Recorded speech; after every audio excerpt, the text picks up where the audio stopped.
नमस्कार दोस्तों, आपका स्वागत है यूट्यूब चैनल एसके टेक्नीशियन पर। यूपी स्कॉलरशिप 2024-25 में जो है कि कुछ इंपॉर्टेंट अपडेट्स निकल कर आ गए हैं। अपडेट में एक तो चीज़ है जो बहुत लोगों को करंट स्टेटस देखना जो है कि नहीं आ रहा है, कहाँ से देख सकते हैं, उससे आपको क्या समझ में आएगा, आपका करंट स्टेटस क्या दिख रहा है, तो उससे रिलेटेड जो डाउट है वो क्लियर करेंगे। दूसरी चीज़, बहुत सारे लोग अपना जो है कि इस तरीके वाला स्टेटस देख रहे हैं, वैलिडेशन वाला, और उसमें बहुत सारे आप लोगों के डाउट आ रहे हैं। बहुत लोगों को इस तरीके की दिक्कत आ रही है, जहाँ पर आप लोग को इस तरीके की दिख रहा है जैसे आधार नंबर ऑलरेडी एग्जिस्ट, यहाँ पर कुछ भी एरर आपको दिख रहा है जैसे ये अपडेटेड वाला हो गया, या फिर यहाँ पर इस तरीके का हो गया। तो ये बहुत लोगों को डाउट हो रहा है कि इसका क्या मतलब है, ये इसके लिए हमको क्या करना पड़ेगा। तो अभी इस वीडियो के अंदर हम लोग बात करेंगे। तो दो हाफ में वीडियो होगी। पहले हाफ में हम लोग स्टेटस पे बात करेंगे कि आप स्टेटस कैसे देख सकते हो, क्या स्टेटस दिख रहा है, तो उसका क्या मीनिंग है ऐसे। और दूसरा जो है कि जो मैंने अभी आपको दिखाया वैलिडेशन स्टेटस को लेकर, कि उससे रिलेटेड आप लोगों को जो है कि क्या करना पड़ेगा और जो है कि उसके लिए आपको परेशान होना है या नहीं होना है। तो वीडियो को सभी लोग लाइक कर दीजिए, चैनल को सब्सक्राइब नहीं कर रखा है। सही अपडेट अगर आपको पानी है, आप सपोर्ट करने के लिए कर सकते हो, और आपको सही और जेन्युइन अपडेट्स पानी है तुरंत सब्सक्राइब करके रख लो। तो चलिए लाइन से बात करते हैं आपको करंट स्टेटस कैसे देखना है। जैसा मैंने आप लोग बताया, दो स्टेप में आप देख सकते हो। तो सबसे पहला स्टेप हमेशा होता है, अपने मोबाइल फोन में जाइए, गूगल खोलिए सब लोग और सर्च कीजिए यूपी स्कॉलरशिप, जैसा मैंने सर्च किया हुआ है। जैसे आप यूपी स्कॉलरशिप सर्च करोगे, पहले नंबर पर जो वेबसाइट आएगी आपको बस उसको ओपन कर लेना है। वहाँ से जैसे आप ओपन करोगे, यहाँ पर आपको देखो एक स्टूडेंट वाला सेक्शन दिखेगा, ये सेकंड स्टेप होगा आपका। स्टूडेंट वाले सेक्शन पे आपको जो है कि टैप करना है। जैसे आप लोग सब लोग ये लॉगिन करना जानते ही होंगे। तो फ्रेश के लिए फ्रेश पे जाना है, और रिन्यूअल के लिए रिन्यूअल पे जाना है। तो फ्रेश वाले पे अगर आप जाओगे, चाहे रिन्यूअल पे जाओगे, तो आपके सामने इस तरीके से चार विकल्प आते हैं। पहला वाला है प्री मैट्रिक 9-10 के लिए, दूसरा 11-12 वालों के लिए यानी इंटरमीडिएट, और तीसरा है 11-12 से ऊपर वाले क्लासेस के लिए, और चौथा है अदर स्टेट के जो है कि जो छात्र हैं उनके लिए। तो जैसे कि आप इसमें से जिस पे भी टैप करोगे, उसके बाद क्या करना पड़ेगा आपको, यहाँ पर अपना रजिस्ट्रेशन संख्या भरनी है, यहाँ पे अपना मोबाइल नंबर डालना है, यहाँ पे अपना पासवर्ड डालना है, और ये कैप्चा डाल के आप जब लॉगिन करोगे, उसके बाद देखो क्या करना पड़ेगा और क्या स्टेटस आपका दिखेगा वो मैं आपको बताता हूँ। तो जैसे ही आप ये सारी डिटेल्स जैसे मैंने फिल कर दिया, उसके बाद आप सबमिट पे करते हो, इतना सभी को आता है लॉगिन करना। उसके बाद देखो यहाँ पर इस तरीके का पेज होगा, ओपन होकर आ जाएगा। अब जो करंट स्टेटस है वो कहाँ दिखता है, वो आपको यहाँ पर देखो 3 डॉट ये जो दिख रहे हैं आपको, यही सेकंड स्टेप है। 3 डॉट जो आपको दिख रहे हैं, इस पर आपको क्लिक कर लेना है। 3 डॉट पर आप जैसे ही क्लिक करोगे, यहाँ पर नीचे चले जाओगे तो आपको एक विकल्प दिखाई देगा चेक करंट स्टेटस, जो कि मैं अगर आपको वर्टिकल कर दूं तो आपको आ जाएगा, देखने को मिल जाएगा। तो ये ऑप्शन दिख रहा है जो चेक करंट स्टेटस, यही है, उस पर आप क्लिक करोगे तो स्टेटस आपका दिखेगा। यही हर बार से दिखता है। लेकिन यहाँ पर अभी एक वो चीज़ है, ट्विस्ट है। ट्विस्ट क्या है कि जो अभी यहाँ पर जो करंट स्टेटस दिखता था वो इस साल अभी तक जारी नहीं किया गया। सबसे इंपॉर्टेंट बात कि इस बार अभी भी जैसे जिन लोगों का जो है कि अभी आप देखोगे बहुत लोगों का पेमेंट स्टेटस भी दिखना शुरू हो गया है। पीएफ में इस पर पेमेंट स्टेटस कैसे देखना है, अगर आप वो नहीं जानते हो तो इससे पिछली वाली वीडियो में आप जाके देख सकते हो, मैं आई में भी लगा दूंगा। तो वो बहुत लोगों को दिख रहा है। तो इसमें इंटरेस्टिंग है कि उन लोगों का पेमेंट स्टेटस जारी हो गया, लेकिन ये वाला करंट स्टेटस जिसके भी हम बात कर रहे थे, जिसमें आपको ये दिखता है कि आपका समाज कल्याण से वेरीफाई हुआ या नहीं हुआ, वो जारी नहीं किया गया है अभी तक किसी का भी। तो वो जारी नहीं किया गया, तो वो अब ये हो गया कि एक चीज़ हो गई, वो होता है मेन स्टेटस। जो अभी आपको स्टेटस दिख रहा है, अगर आप लॉगिन करोगे तो यहाँ पर आपको एक स्टेटस दिखता है। अभी यहाँ पर जैसे जिसका भी मैंने लॉगिन किया है, इनका यहाँ पर अभी जो है कि चीज़ें नहीं दिख रही हैं, कोई भी चीज़ नहीं दिख रही। फ्रेश स्टूडेंट का नहीं दिख रहा अभी, रिन्यूअल के हो गए और आपका कॉलेज से फॉरवर्ड हो गया होगा, तो यहाँ पर आपको देखने को मिलेगा। तो वो जो स्टेटस है उससे भी बहुत सारी चीज़ें आपको जानने को मिल जाएंगी। तो आपको जैसे मैंने बताया वैसे ये तो हो गया, मैंने आपको दिखा दिया कि स्टेटस कैसे देखना है। अगर आपका करंट स्टेटस जारी होगा तो जैसा मैंने तरीका बताया आपको उसी तरीके से चेक करंट स्टेटस पे क्लिक करोगे, आपका स्टेटस जारी होकर आ जाएगा। तो अभी जो सिचुएशन है अभी आपको कैसा दिखेगा, वैसा आपको इस तरीके का दिखेगा। बहुत सारे लोगों को इस तरीके से दिखेगा। तो यहाँ पर आपको दो चीज़ें समझने के लिए हैं। दो चीज़ें कौन सी हैं, पहली चीज़ ये वाली और दूसरी चीज़ नीचे वाली। पहली चीज़ जो है ये इंपॉर्टेंट है, बहुत ज़्यादा इंपॉर्टेंट है कि जो है कि आपके कॉलेज का जो है कि सत्यापन हुआ है या नहीं हुआ है। तो यहाँ पर जो सत्यापित नहीं है ये होना चाहिए सत्यापित किया गया, ये नहीं होना चाहिए।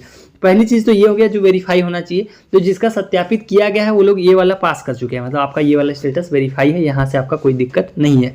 जिनका नहीं हुआ है वो लोग भी परेशान ना हो। बहुत लोगों का ऐसा होगा कि जिनका सत्यापित नहीं किया गया है, तो ये आपका काम नहीं है, आपके कॉलेज काम है। वो लोग मास्टर डेटा बनाते हैं कि उनके यहाँ कितने स्टूडेंट पढ़ते हैं। जो आप यहाँ पर जितनी डिटेल देख रहे हो, पाठ्यक्रम मान्यता, पाठ्यक्रम का वर्ष और कितने लोग पढ़ते हैं, ये सब जो है कि साइन कराना है, वेरीफाई करवाना है, ये कॉलेज का काम होता है, ये आपका काम नहीं है। तो ये तो हो गया पहला वाला जो कि आपको होना चाहिए।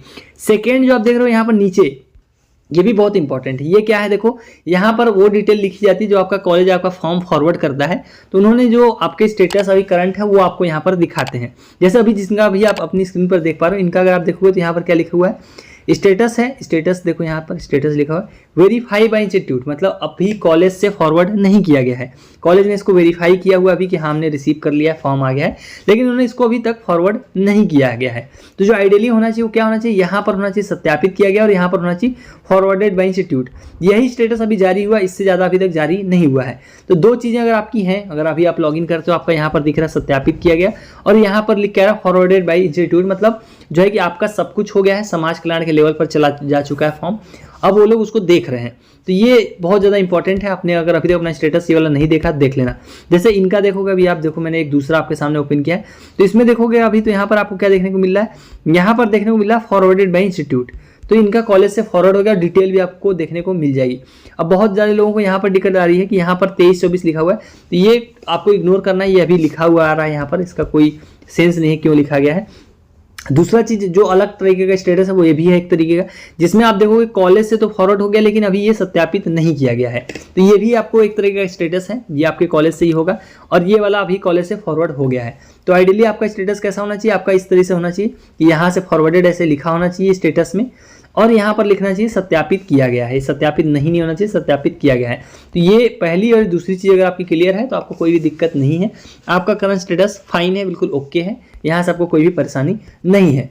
तो ये तो हो गया आपका ये वाला स्टेटस। अब बात करते हैं जो वैलिडेशन बहुत लोग देख रहे हैं, जैसे देखो PFMS पर मैंने लास्ट वीडियो में आप लोगों को बताया था सभी को पेमेंट आपको कैसे स्टेटस देखना है। उसमें अगर आपने देखा हो तो मैंने आपको बताया था कि पेमेंट वाले ऑप्शन पे आपको DBT स्टेटस रखना है और आपको जाएगी स्टेटस अपना देखना है, इस वाले ऑप्शन पे आपको रखना है। अब आप में से बहुत सारे लोग बेनिफिशियरी वैलिडेशन पे जो है कि जाके अपना स्टेटस चेक करें और तमाम तरीके की उनको समस्याएं यहाँ पर देखने को मिल रही हैं। जैसे इस तरीके से देखने को मिल रहा है कि यहाँ पर स्टेटस ऑफ बेनिफिशियरी आपको देखो रिजेक्टेड दिख रहा है और यहाँ पे जो समस्या दिख रही है Aadhaar number already exist for same beneficiary type and scheme. तो समस्या ये आ रही है कि इस तरीके से दिख रहा है। तो इसका सोल्यूशन क्या, देखो मैंने आप लोगों को बताया भी था, जो स्कॉलरशिप है वो NPCI के बेसिस पर भेजते हैं। अगर आपका NPCI है, आपका खाता जो है कि DBT उसमें इनेबल हुआ है, NPCI उसमें हो रखी है, वो भी एक्टिव है, ये सब मैं ऑलरेडी पिछली वीडियो में आपको बता चुका हूँ कि NPCI कैसे देखना है, आपका एक्टिव है या नहीं है। अगर इतनी चीज़ें आपकी हैं तो आपको इन चीज़ों को इग्नोर मारना है, ये बाद में सब चीज़ें हट जाती हैं और ये सब वेरीफाई हो जाता है। यही रीजन था मैंने आपको पिछली वीडियो में बेनिफिशियरी वैलिडेशन ना चेक करने का आपको सलाह दिया था। मैंने आप लोगों को पेमेंट वाले ऑप्शन पे चेक करने को बोला था, जिससे आपको पता लगता है पेमेंट का आपका क्या सीन चल रहा है। तो बेनिफिशियरी वैलिडेशन में अगर आपको कुछ भी दिक्कत आ रही है, बस आपको एक ही चीज़ इंश्योर करना है जो मैं आपको बार बार बोलता हूँ कि आपको अपना NPCI चेक करना है। आपका जो भी अकाउंट है जिसमें NPCI है उसमें DBT इनेबल होना चाहिए और साथ में वो खाता जो है कि आपका एक्टिव होना चाहिए और NPCI भी एक्टिव होना चाहिए। ये 2-3 चीज़ें आपको ध्यान रखनी है। अगर ये आपके खाते में है तो आपको स्कॉलरशिप आने में कोई भी दिक्कत नहीं होगी। ये सारी चीज़ों को आप इग्नोर मार सकते हो जो यहाँ पर आपको देखने को मिल रही है। देखो जिन लोगों का यहाँ पर अपडेटेड भी लिख कर आ रहा है उनका भी सही है और जिनका भी वहाँ पर कोई दिक्कत आ रही है अगर आपका NPCI है तो वो भी सही है। देखो जैसे इनका देखोगे तो अपडेटेड लिख कर आ रहा है, वैलिडेटेड हो चुका है, अपडेशन भी हो चुका है, मतलब सब कुछ हो रखा है। सेम यहाँ पर भी देखोगे तो इनका में भी वही आधार नंबर वाली इशू आ रही है। तो मैक्सिमम लोगों को आपको इस तरीके की दिक्कत देखने को मिलेगी, आधार नंबर ऑलरेडी एग्जिस्ट, ये उनके सॉफ्टवेयर जो PFMS सॉफ्टवेयर है उसकी मतलब कुछ दिक्कत है, ये आपका दिक्कत नहीं है। तो आपका बस NPCI होना चाहिए, बस यही मैं बार बार रिपीट करूंगा और उसमें DBT इनेबल होगा तो ये वाली समस्या आपकी कोई भी दिक्कत नहीं करेगी। सो ये था आप लोगों का जो है कि इंपॉर्टेंट जो है कि जो भी आप लोग के डाउट थे स्टेटस को लेकर, करंट स्टेटस को लेकर मैंने आपको जानकारी दे दी कि वो अभी तक जारी नहीं किया गया है। और उसके अलावा जो आप लोग के ये वाले वैलिडेशन वाले रिलेटेड डाउट थे वो भी मैंने क्लियर कर दिए हैं। सो उम्मीद करता हूँ आपके डाउट्स क्लियर हो गए होंगे। और कोई डाउट हो तो आप कमेंट सेक्शन में आप कमेंट्स पूछ सकते हो अपना कमेंट में। और साथ में इंस्टाग्राम की आईडी आपकी स्क्रीन पर आ रही होगी, उसके अलावा टेलीग्राम चैनल, टेलीग्राम ग्रुप, वहाँ से आप एक दूसरे की हेल्प कर सकते हो, जो कि मैं बार बार बोलता हूँ। आप जैसे वहाँ पर 2000 से ज़्यादा लोग हैं, आप नहीं जुड़े हो जुड़ जाना, टेलीग्राम यूज़ करते हो तो लिंक आपको मिल जाएगी डिस्क्रिप्शन में और कमेंट में। सो चलिए गाइस, इस वाली वीडियो में इतना ही। Thank you for watching, stay tuned to SK टेक्नोमेशन।